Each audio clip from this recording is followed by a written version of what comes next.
Well, Warner mentioned something that really sticks out to me, and it's your team's spouses and families.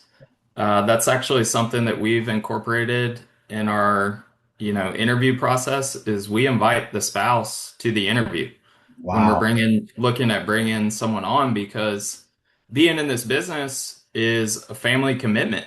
And I want that spouse to sit there and have the opportunity to ask me questions and, me provide those answers to her face or his face. Right. And I think that's very important. And, that's a culture thing. It's a little thing that you do that impacts your entire team and creates buy-in and camaraderie. And, if you don't have that spouse's support, if she's upset when her husband, is leaving in the middle of the night, that's going to cause a lot of friction for that employee. And so to me, that I love that. And I think that's a very important component to building amazing teams. So that really stood out to me. And, a lot of the things that Warner did as an owner is something that I'm looking to implement. As I meet you guys that have built wonderful companies and eventually had the legacy event of selling that company. I want to model my company after what you guys have done, and so I just super appreciate the guys that have come before me, and I'm actively listening and looking at all times when I get to meet people like you, Warner.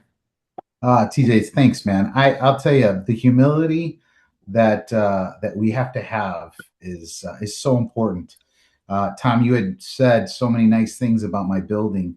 Well, I can't say that I'm responsible for all those things. That building, people call it the Taj Mahal.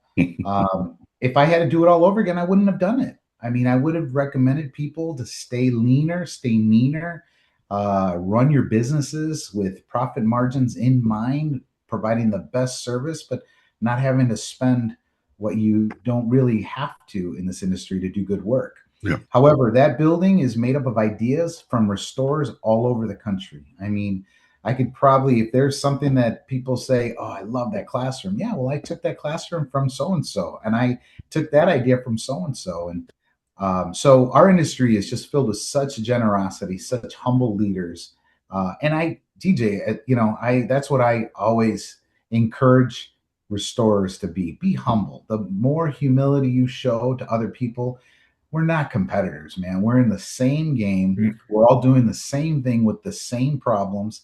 And if you can help somebody, you've created an alliance, you've created a partner that if in their market they ever got something that they couldn't handle, you'd be the first guy that they trust to call to help them out if you're set up to do something like that. So to me, humility is extremely important as an owner in this business.